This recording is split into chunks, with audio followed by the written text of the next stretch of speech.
Hi, thanks for tuning in. This is going to be a great video. I'm so excited to share my story with you.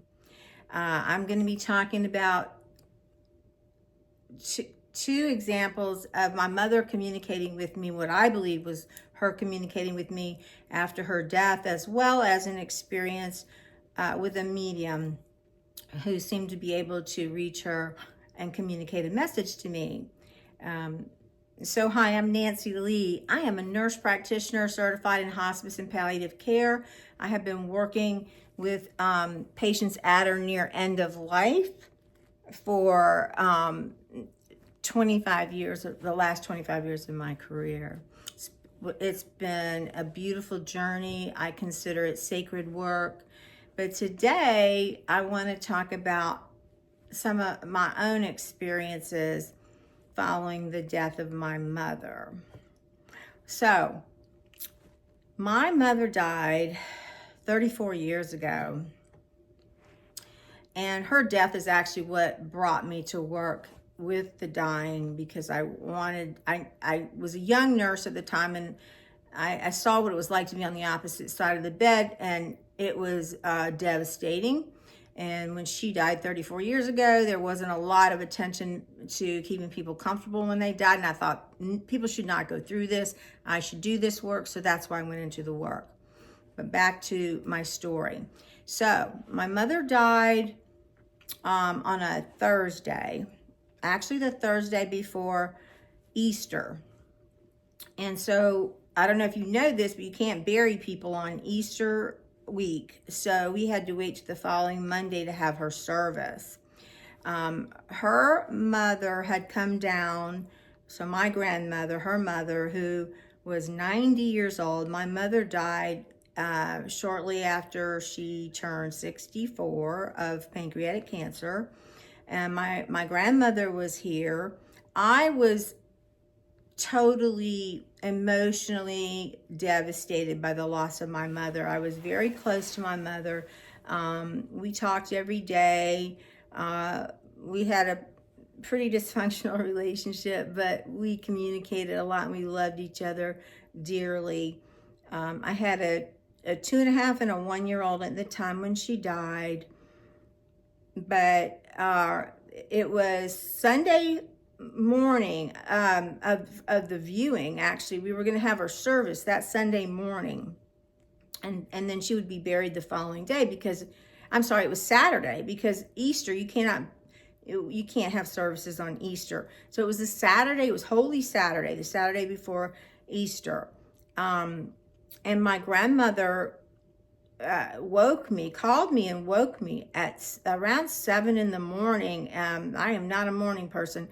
And when I answered the phone, I heard her voice and she said, "Honey."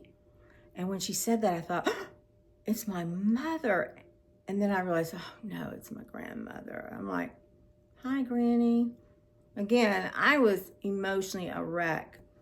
And she said, "Sweetheart, I can feel her. I can feel her." Now, my grandmother had been sleeping in my mother's bed. And she said, I can feel her. She's here.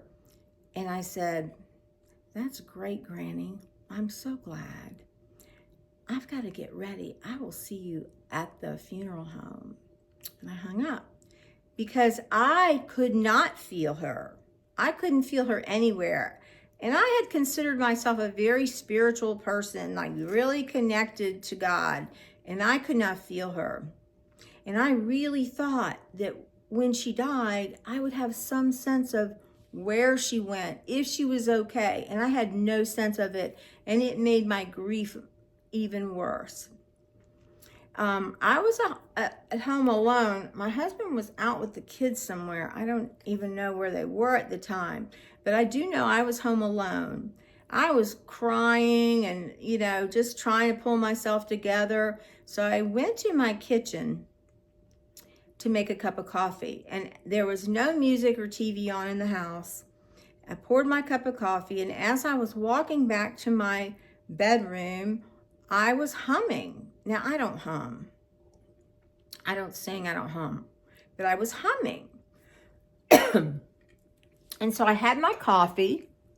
This is her cup, by the way.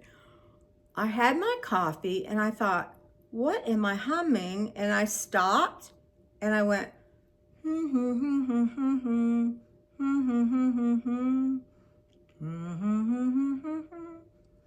I was humming the words to a song from The Sound of Music, and I'm telling you, I did not know those words until this instant, and the words were, nothing comes from nothing, nothing ever could. Somewhere in my youth or childhood, I must have done something good. And I stopped, I almost dropped my coffee, and I felt like a bolt of light went down through the center of me, and it was her. She was telling me that she was okay. Nothing, and I can't sing, so I'm not gonna try to sing it, but it is from The Sound of Music, and it's that scene, it's my favorite scene in that whole movie. Now, this was her favorite movie. And she knew that I would know it was her because it was her favorite movie, and it was one of my favorite movies. But it's that scene where the teenage Von Trapp girl is with the soldier, and I'm sorry, it is not. Now I got to start over. I'm not starting over. So it is in the gazebo when Maria is with the colonel, and they finally kiss and admit that they love each other, and they sing, here you are standing there loving me, whether or not you should. Somewhere in my youth or childhood, I must have done something good. And I'm telling you, it was such a sweet message that there is no doubt it was from her. So maybe you just have to ask. Maybe you have to be so devastated and pleading with the deceased to come through that they will come through, because that is what happened. I have no doubt about it, and nobody can tell me it wasn't, because I know to my soul core that it was my mother. Now I'm going to jump onto the bear because I have him here. And after her death, I got very interested in the paranormal and psychics and mediums. So I went to this medium and I said, I didn't tell her anything because I thought, well, she's psychic, she can tell me.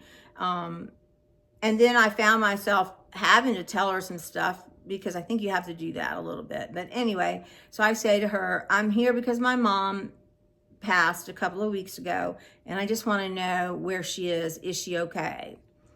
I'd had that little taste, and I thought, I want to know more. And this woman said a lot of hooey stuff that I didn't get, and she got to this part where she goes, she's talking to my mother. She said, she's showing me a white bear, like a polar bear. She goes, like a Coca-Cola bear. And I'm like, I have no idea what you're talking about. I don't know any bears. I don't know what you're talking about. And she kept going on, and she was very persistent. And then it came into my mind. I went, oh my goodness.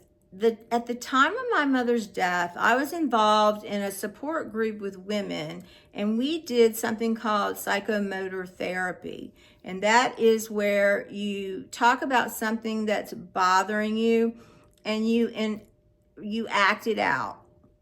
And I had been in group a few weeks before my mother's death, and I was sharing that I was really mad that she was dying because she was too young to die. She was my rock in life, and I needed her here, and I was mad. But then I didn't feel like I could be mad because she was sick and she was dying. She had pancreatic cancer. I thought I can't, and so I was very torn.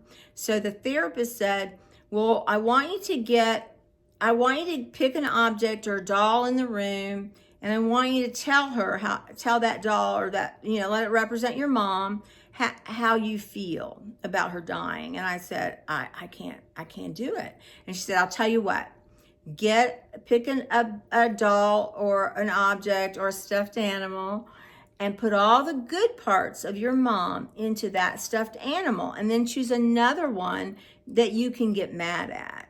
And so I chose this white bear, and I put all the good parts of my mom into this white bear.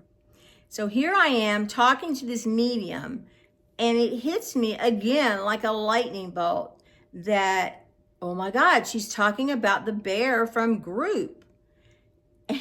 And so I explained to this medium that, oh my goodness, I did this exercise to put all the good parts of my mom in this white polar bear that looks like a Coca-Cola bear. That's what she's talking about. I didn't hear anything else the lady had to say, because none of it resonated with me after that. But that resonated with me. And I have this bear to this day. So lastly, I want to share a story. It has to do with her cup. This is her cup. It's the only cup I have of hers. I never use it except for these videos. And it was about 7 or 8 years after her death. And I was driving home, and I had used this cup, and I had it in the floorboard of my SUV at the time. And I was doing a million things, like talking on the phone, I don't know, getting the groceries or something. And my phone rang, and I went to open the door and answer the phone at the same time. And when I opened the door, the cup started to roll out, and I caught it just before it fell and shattered. And the woman on the phone was a woman who I had not seen since my mother's funeral, a friend of my younger brother's who I honestly did not know. And she starts talking to me about my mother, about what a great person my mother was, and went on and on and on. And I had just caught this cup and kept it. So I pay attention to these little things, and I think they mean something. So that didn't mean so much at that point. But I get into the house, and I'm sitting on the couch thinking about how weird it was that this cup almost broke just at the time that this woman caused me to rant about what a wonderful woman my mother was. And I'm sitting on the couch, and just at that time, a picture falls off the wall. And I had a group of photographs of guardian angels. They were guardian angels of health, of education, or knowledge. And one was of motherhood. I don't remember what the other two were, because I had 5 of them. And the one that fell off the wall was the one that was the guardian angel of motherhood. And here is a picture of it right here. Yeah, so that fell off the wall. And then I'm telling you, I thought the cup rolling out just as this woman caused me, and now the mother thinks something is going on. Like, I felt like my mother is trying to get my attention. And I had an overwhelm. I think I called somebody and said, I think my mother's trying to get my attention. I don't know why, but she's trying to get my attention. I don't know what she's trying to tell me. I went to bed a couple of hours later, and at about 1 o'clock in the morning, I received a call from my father, who was not in good health. And he said, honey, I have fallen and hit my head. Now, my father was on blood thinners. He was frail. And I said, call 911. I'm on my way. I got dressed and met him at the hospital, and he was fine. But I'm telling you, it was my mother. And when it happened, I knew my mother was trying to warn me. That's what I believe. And I know it to my core. I have not had any more communication with her since then. I had 2 visitation dreams, and that's a whole different topic that I'll talk about in another video. But I'm not unique. So many people have had experiences of their loved ones communicating with them after their loved one dies.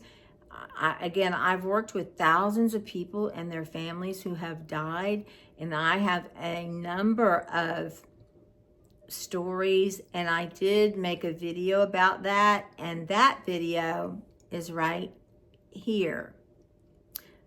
Thanks for listening. Please comment, like, and subscribe because it helps me out, and I'm trying to grow this channel. I love you. Bye for now.